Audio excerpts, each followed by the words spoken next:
Praise the Lord. ஹல்லேலூயா. உங்கள் யாவரும் இயேசு கிறிஸ்து நாமத்தில் நான் வாழ்த்துகிறேன். கர்த்தருடைய கிருபையினாலே இந்த காலை வேளையிலே ஆசீர்வாத மன்னா மூலமாய் உங்களை சந்திப்பதிலே மகிழ்ச்சி அடைகிறேன். கர்த்தர் நல்லவர். அவர் ஒவ்வொருவருக்கும் நன்மை செய்கிறவராக இருக்கிறார். ஒருவருக்கும் தீமை செய்யாத தேவன் தீமை நன்மையாய் மாற்றுகிறவர். அல்லேலூயா. இந்த ஆண்டினுடைய கடைசி மாதத்தில் இருக்கிறோம். நாம் சோர்ந்து போக வேண்டிய அவசியம் இல்லை. ஆண்டு முடிந்து போகிறதே என்று மனம் கலங்காதிருங்கள்.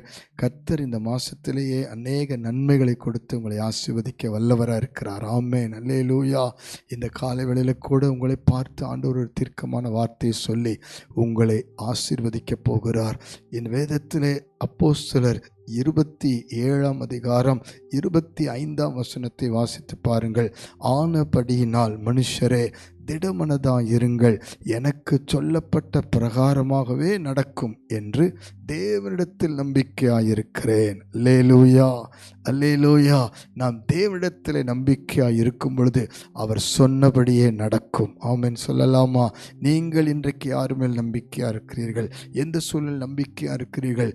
அந்த நாட்களிலே அந்த பிரயாணம், கப்பல் பிரயாணத்தில் திடீரென்று யூரோக்கிலியோன் என்ற ஒரு கடும் காற்று கப்பலை மோதின உடனே எல்லாம் இழந்து போன நேரத்தில் தப்பிப்பிழை போன நம்பிக்கற்ற நிலைமையிலே இருந்த பொழுதுதான் கர்த்தர் பவுலோடு பேசினதை தன்னோடு பிரயாணம் பண்ணுகிற ஜனங்களோடு பேசி திடப்படுத்துகிறார். அல்லேலூயா.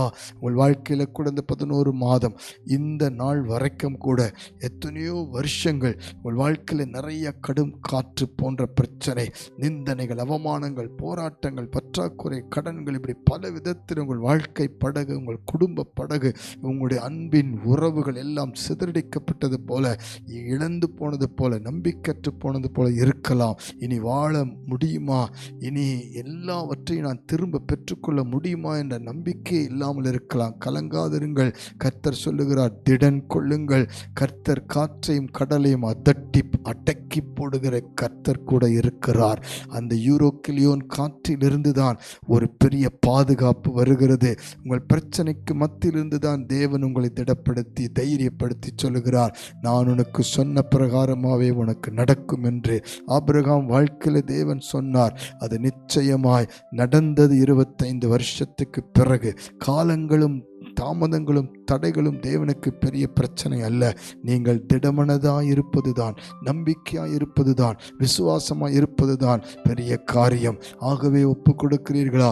ஆதியாகமம் 28 சொல்லுகிறது, நான் உனக்கு சொன்னதை செய்யும் அளவும் உன்னை கைவிடுகிறதில்லை. இன்றைக்கு சொல்லுங்க ஆண்டவரை பார்த்து, நானுமே நம்பி இருக்கிறேன். நீர் எனக்கு சொன்ன பிரகாரமாகவே நடப்பிப்பீர், விடுவிப்பீர், சுகமாக்குவீர், அற்புதம் செய்வீர், ஆசீர்வதிப்பீர். தீர்க்க தரிசனம் நிச்சயம் நிறைவேறும், அது பொய் சொல்லாது, அதை நான் பெற்றுக்கொள்வேன் என்றெல்லாம் நீங்கள் நம்பிக்கையாய் ஆண்டவரோடு பேசுங்க. ஆண்டவருடைய வார்த்தைக்கு நீங்கள் எல்லாவற்றிலும் விட்டு கொடுங்க. ஆண்டவரிடத்தில் சொல்லுங்க, நம்பிக்கையாயிருக்கிறேன், நம்பிக்கையாயிருக்கிறேன். ஆண்டவர் எனக்கு சொன்னபடியே அவர் செய்வார். இப்பொழுது ஜெபிக்கலாமா? ஆண்டவர் வார்த்தைக்கு நீங்கள் செவி கொடுத்து ஜெபியுங்கள். பரலோக பிதாவே, நீர் சொன்னபடியே ஆண்டவரே நடக்கும் என்று நம்பிக்கையோடு நாங்கள் ஜெபிக்கிறோம். இந்த ஆண்டினுடைய ஆரம்பத்திலிருந்து எத்தனையோ பிரச்சனை, போராட்டங்களை தாண்டி வர செய்தவர், இந்த நாட்களில் மனம் கலங்கி சோர்ந்து பலவீனப்பட்டு ஆண்டவரே வேலை செய்கிற சூழ்நிலை, வேலை செய்கிற ஸ்தலம், ஆண்டவரே குடும்ப வாழ்க்கை, ஆண்டவரே கணவன் மனைவி வாழ்க்கை, ஆண்டவரே என்னென்ன சூழ்நிலை, ஆண்டவரே ஆவிக்குரிய வாழ்க்கை, இதில் எல்லாம் கடும் காற்று மோதினது போல ஒரு போராட்டம், ஒரு பிரச்சனை, சில வியாதி, சில பலவீனம், நம்பிக்கற்று போக பண்ணின எத்தனையோ காரியங்கள், கீழே விழத்தாட்டின எத்தனையோ காரியங்கள், சறுக்கி விழ செய்த எத்தனையோ காரியங்கள், ஆண்டவருக்கு பிரியமில்லாத காரியங்கள், ஆண்டவருக்கு தூரமாய் போக பண்ண காரியங்கள், எல்லாவற்றிலும் பயந்து நம்பிக்கற்று போன ஒவ்வொருவருக்காய் ஜெபிக்கிறேன்.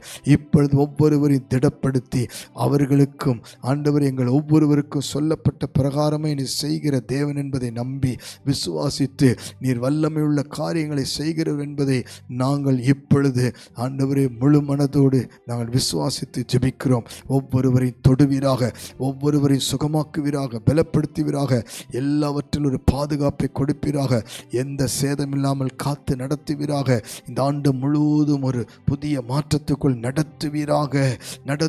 உம்முடைய வார்த்தையை நாங்கள் நம்பியிருக்க, விசுவாசித்திருக்க, உம்மையே நம்பியிருக்க ஆண்டவரை கிருபை செய்வீராக.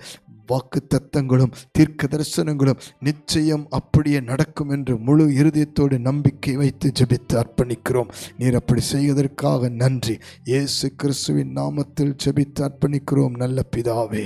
ஆமேன், ஆமேன், ஆமேன். God bless you. மனம் கலங்காதிருங்கள். தேவன் சொன்னதை நமக்கு நடத்தி ஆசீர்வதிப்பார். திடமனதாயிருங்கள்.